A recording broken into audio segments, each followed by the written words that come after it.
Peter Michalek, ja som produktový manažer Záspisu, mám na starosti práve VMware.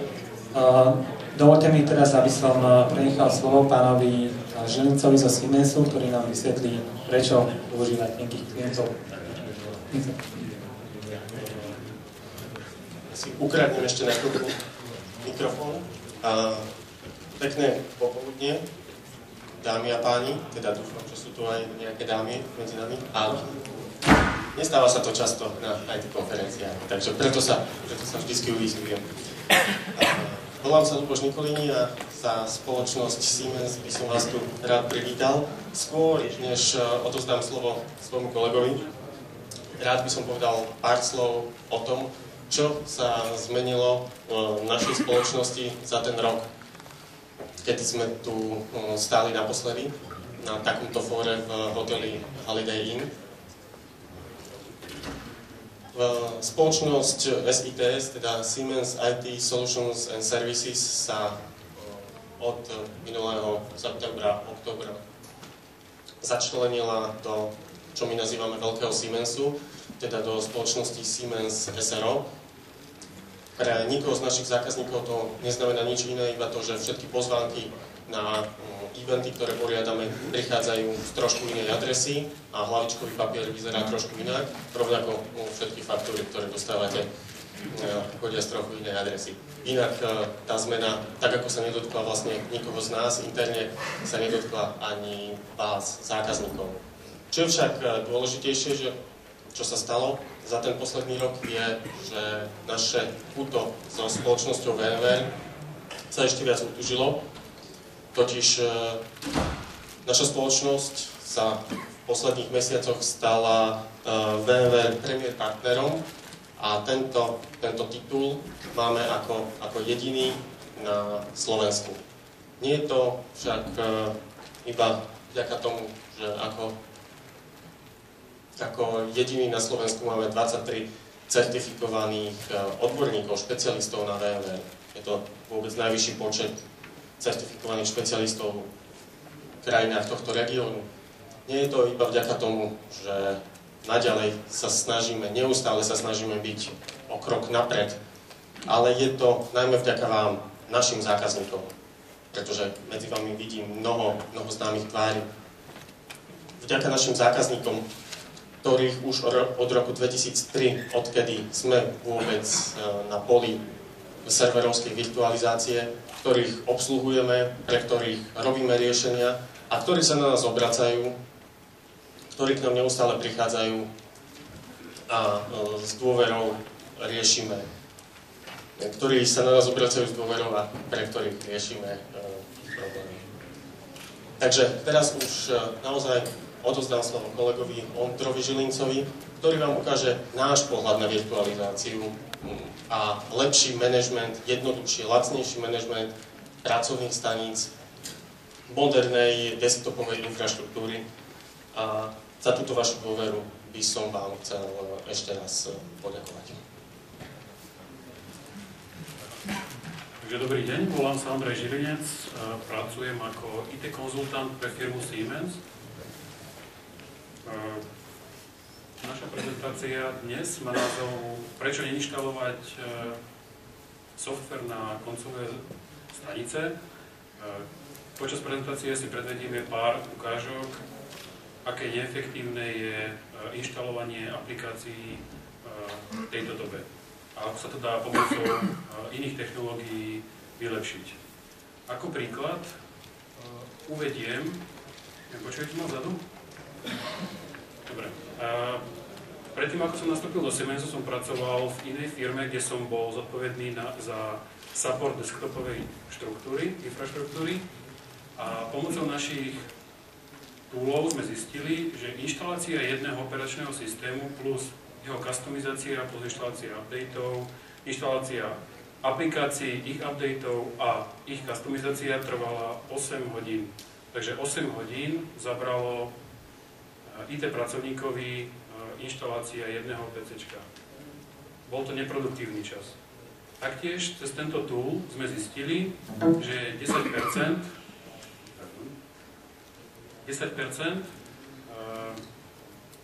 našich počítačov bolo natoľko kazových za rok, že sme ich museli, ako sa povedú, odpiky nainštalovať.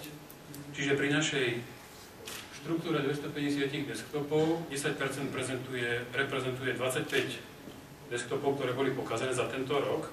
Čiže náš IT pracovník musel pracovať 25 pracovných dní len tým, že inštaloval operačné systémy a aplikácie. Určite viete, že inštalácia takéhoto počítača sa skladá z dvoch fáz. Prvá fáza je inštalácia samotného operačného systému, jeho updateov, kustomizácia a druhý krok je inštalácia samotných aplikácií, kustomizácia a ich updateov. V tomto čase vlastne tých 25, nazvime to Mendejov, IT pracovníka, nebol započítaný čas na inštaláciu úplne nových počítačov, nebol započítaný čas na opravu daného hardvéru a nebol započítaný čas na presun, respektíve zálohu užívateľských dát, ktoré boli lokálne na tom danom počítači. Na to, aby sme si vysvetlili ďalej, aké kroky a čo chceme dosiahnuť virtualizáciou, si popíšeme jednotlivé vrstvy v desktopovej infraštruktúre, ktoré sú znázornené vľavo. Jedná sa o tú najspodnejšiu vrstvu, je to hardware, je to PC, na ktorom ten desktop beží a tento je úzko spojený s operačným systémom tým, že musíme nainštalovať adekvátne drivere do operačného systému, aby tento operačný systém fungoval s daným hardwareom. Nad touto úrovňou operačného systému sa nachádza úroveň aplikácií. Tiež vieme, že keď používateľ potrebuje používať Word, Excel a podobné aplikácie, musíme mu nainštalovať na ten daný desktop celý ten balík Officeu, respektíve nie celý, ale musíme ho nainštalovať. Na najvyššej vrstve sú užívateľské dáta. Jedná sa o dáta, ktoré reprezentuje či už užívateľský profil, potom napríklad povedzme, že osobné dáta užívateľa, čiže ako sú jeho dokumenty, a v neposlednom rade korporátne dáta, čiže dáta, s ktorými pracuje tento užívateľ počas svojej práce. Ako môžeme vidieť, virtualizáciou sa tieto 4 vrstvy spoja do 3 vrstiev a to silné puto, ktoré medzi nimi bolo, sa snažíme odtrhnúť. Čiže tú závislosť tých vrstiev sa snažíme nejakým spôsobom zničiť. Prejdeme si tie vrstvy samostatné po virtualizácii. Najvyššia vrstva je dátová vrstva. Na, povedzme, virtualizovanie tejto vrstvy nepotrebujeme žiadne nejaké hlboké znalosti. Dokonca ani VMware a dokonca ani nás Siemens na to nepotrebujete. Dá sa tam použiť technológia Folder Redirection. Touto technológiou vy dokážete presunúť napríklad moje dokumenty niekde na sieť, a užívateľ s nimi pracuje, ako ich mal lokálne na desktope. Taktiež je možné použiť technológiu roamingových profilov. Chcem sa spýtať, koľko z vás používajú tieto technológie ako folder redirection a roaming profiles, ktoré to máte na odklade nasadené. Dobre, takže zhruba asi 10% ľudí. Roaming profile funguje tak, že užívateľ pracuje na nejakom desktope. Pri odhlásení sa z desktopu sa jeho profil odkopíruje na nejaké centralizované miesto na sieti a pri opätovnom prihlásení užívateľa sa tento profil pre toho daného užívateľa nakopíruje naspäť na ten desktop a aplikuje sa. Čiže tie nastavenia, respektíve ten celý profil s tým užívateľom cestuje po celej firme. Taktiež na korporátne dáta sa dajú využiť sieťové disky, čo typujem, že asi druhá väčšina z vás využíva a pozná. Čiže nejaké centrálne sieťové úložište dát pre korporátne dáta, ktoré užívateľ používa. Druhá vrstva je aplikačná vrstva. Na túto aplikačnú vrstvu môžeme použiť napríklad VMware Tynap, ktorý vám chceme prezentovať. Jedná sa o to, aby sme tieto aplikácie, ktoré sa starým spôsobom klasickým inštalovali na každý desktop, presunuli niekde na nejaké miesto do dátového centra, čiže na nejaký sieťový disk, a odtiaľ si ho len užívateľ bude spúšťať tieto dané aplikácie. Čiže na desktope nie je nainštalované nič, čo sa týka aplikačnej vrstvy. Týmto sa budeme zaoberať trošku neskôr. Posledná vrstva je vrstva operačného systému. Ak si môžete všimnúť, je tam spojená vrstva stará hardvéru a operačného systému. Tieto sa zlúčili do jednej A o toto sa stará technológia VDI, konkrétne od VMwareu je to VMware View, ktorý ste asi mali na niektorej prezentácii u našich kolegov. Takže dovolite, skúsim vám ukázať jednu ukážku, čo týmito virtuálnymi úrovňami myslíme a ich oddelením.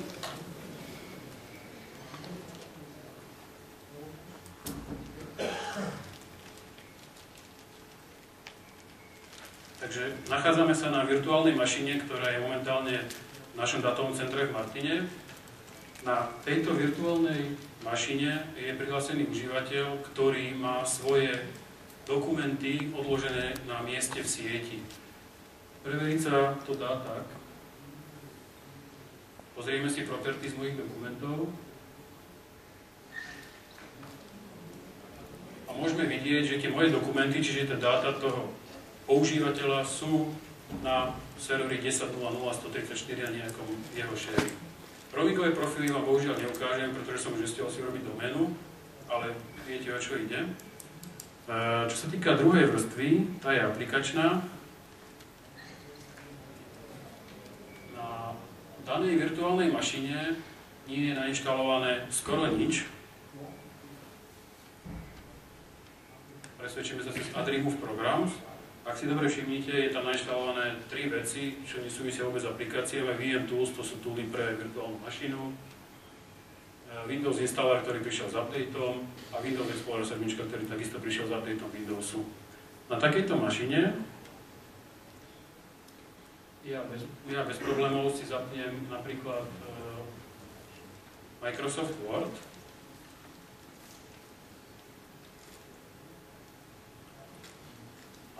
Tento Microsoft Word, tento shortcut, ktorý tu vidíte, je takisto niekde na sieti. Tiež je to nejaký share na serveri 10.0.0.134. Táto aplikácia MS Word funguje bez toho, aby človek musel inštalovať tieto aplikácie na tento desktop. Tú poslednú vrstvu, ešte vám ukážem tie share.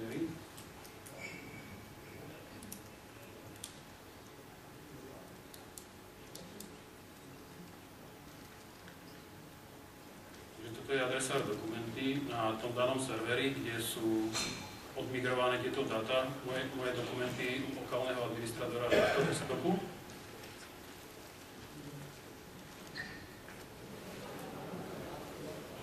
Môžeme sa presvedčiť, že je to vlastne ten istý adresár. Čiže užívateľ, keď si otvorí moje dokumenty, vidí názov My Document, ale pritom netuší vôbec, že je niekde na sieti. Takisto, čo sa týka aplikácií, tie aplikácie bežia plnohodnotne a užívateľa netuší, že sú tie aplikácie úplne niekde inde na sieti, nie na jeho desktope.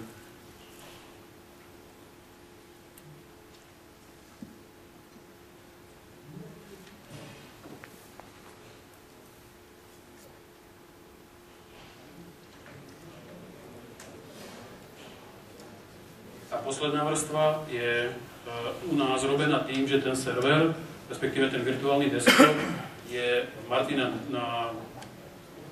v našom datovom centre, čiže tiež pracujem na virtuálnom prostredí, ktoré je tiež niekde na sieti a ja len pristupujem k týmto zdrojom.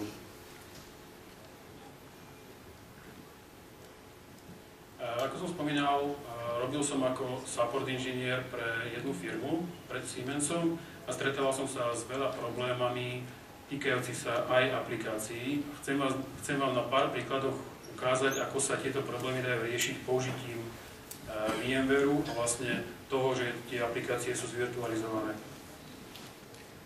Určite väčšina z vás mala aplikáciu, ktorá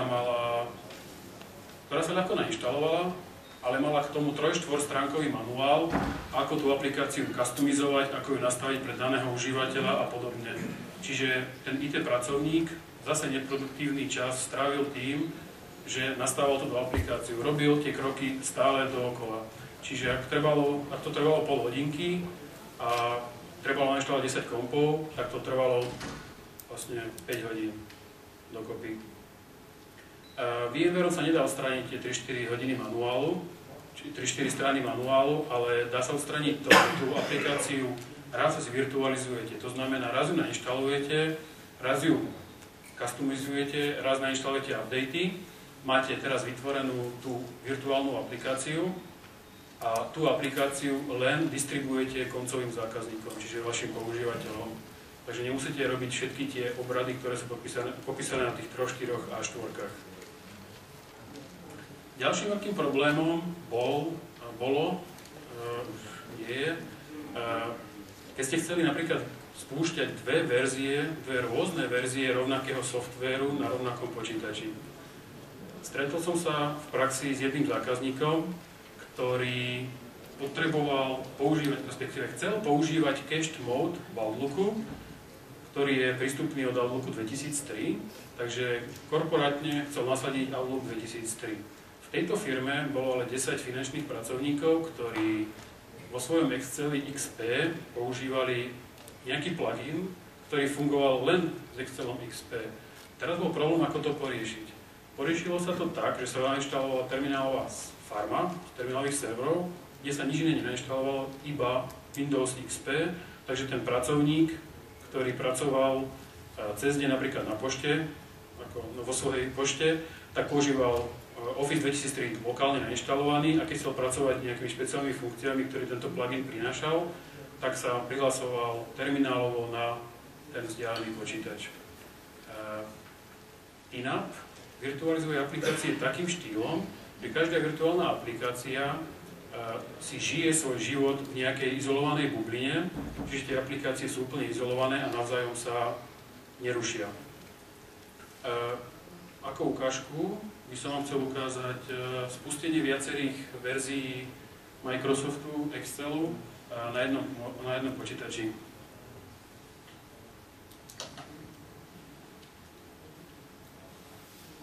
Na svojom počítači mám natívne nainštalovaný Office 2007, takže pustím napríklad Excel, spomínaný.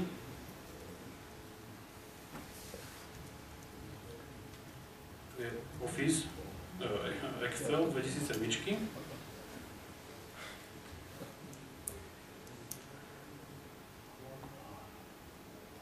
A mám zvirtualizovaný Office 2000, dajme tomu 3 na začiatok. Tiež z neho pustím ten daný Excel, ktorý chceme.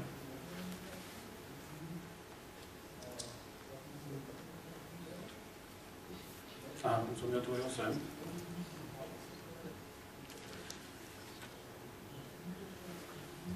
A spustíme si Excel, ktorý je z Office 2000.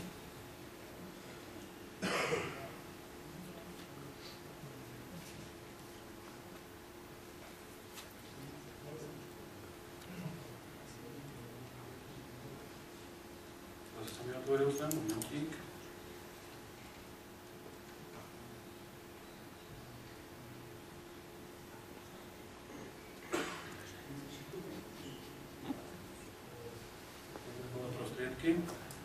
Ako môžeme vidieť, bežia mi 3 rôzne verzie Officeu. Prvá, druhá a tretia. Úplne nezávislé, úplne izolované, o sebe vôbec nevedia. Čiže nemôžu sa nejako ovplyvňovať navzájom. Tým nechcem povedať, že sa virtuálne aplikácie nedajú spojiť zase do jedného, aby spolu pracovali.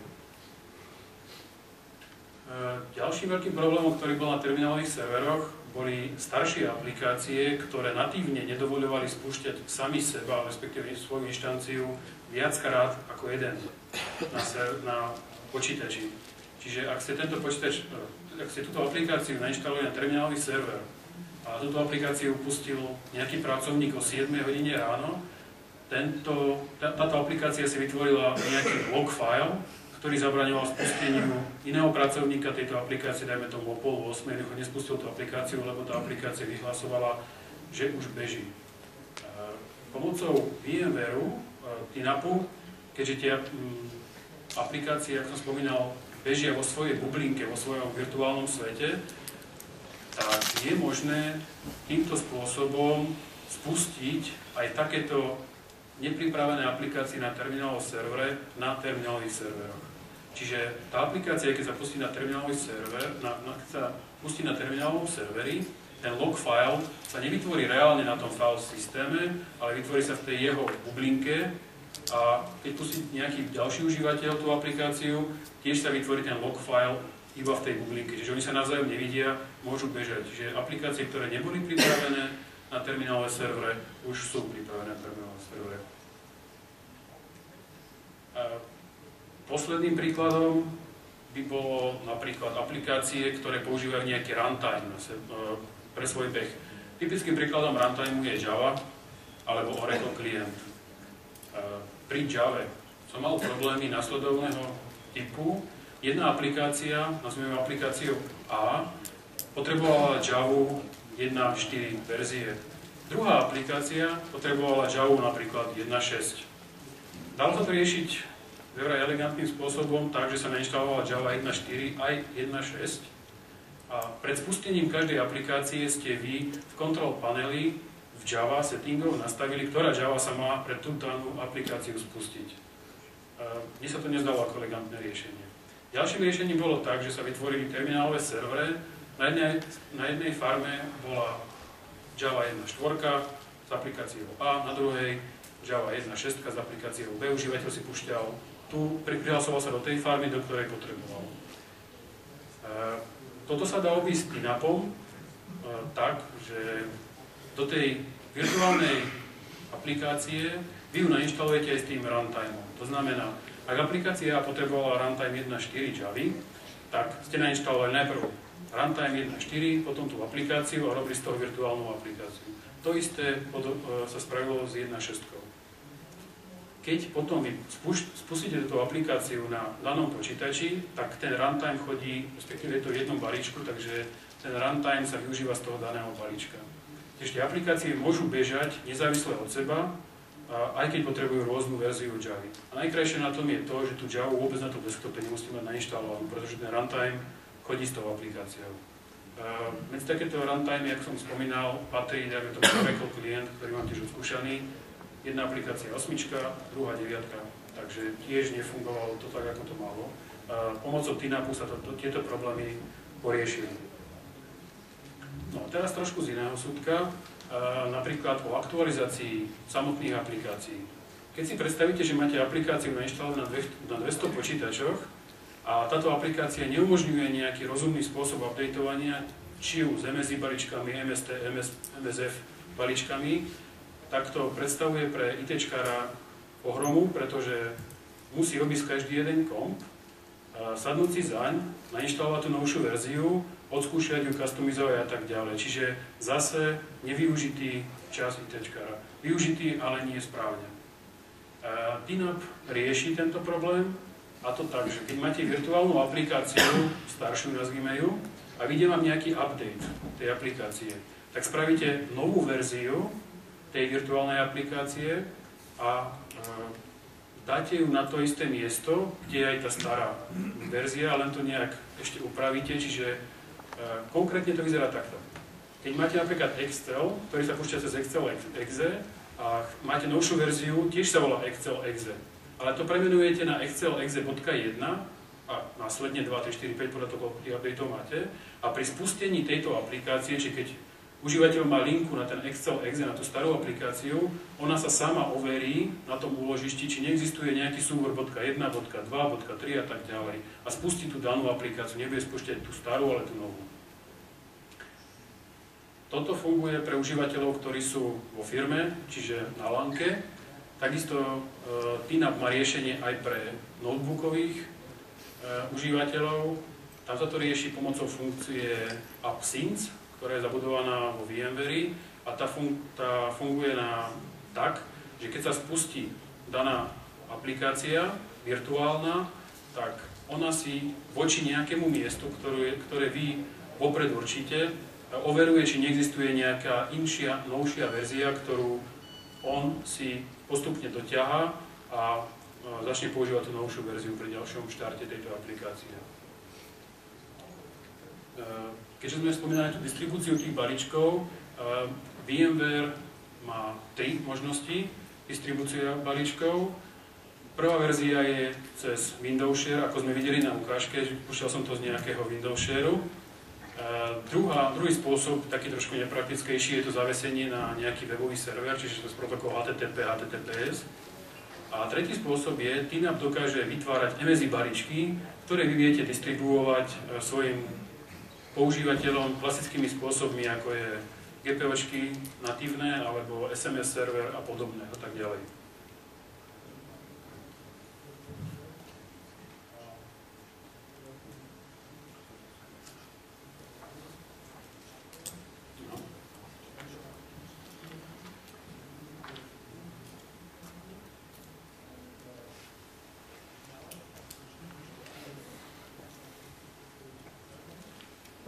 Čo sa týka podpory aplikácií, tak TINAP momentálne podporuje 32-bitové, 16-bitové aplikácie a 32-bitové aplikácie. Ale tieto aplikácie môžete spúšťať na 16-bitovom, 32-bitovom a 64-bitovom operačnom systéme. Najkrajšie na tom je to, že ak zvirtualizujete aplikáciu napríklad na Windows 2000, na tých úplne starých, tak túto aplikáciu bez nutnosti rekompilácie alebo bez nutnosti akéhokoľvek zásahu môžete používať na, povedzme, vyšších operačných systémoch, čiže tých novších, 2003, XP, Vista a tak ďalej. Čo sa týka licencovania, VMware má politiku per concurrent user, to znamená, koľko užívateľov v čase využíva virtuálne aplikácie.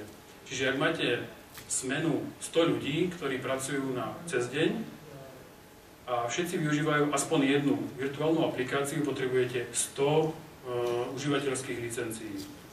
Ak však máte dve takéto smeny, napríklad dennú a nočnú, a v noci robí, dajme tomu, 80 ľudí, tak stále potrebujete tých 100 užívateľských licencií, ale nie ďalších, ale stále tých rovnakých, lebo cez deň pracuje 100 ľudí, večer do 100 ľudí. Čiže také toto je. Nie je to licencované od zvirtualizovaných aplikácií, čiže môžete virtualizovať 10 aplikácií, 100 užívateľov, 100 užívateľských licencií. Ak zvirtualizujete 100 aplikácií a 100 užívateľov, nemusíte dokupovať žiadne licencie.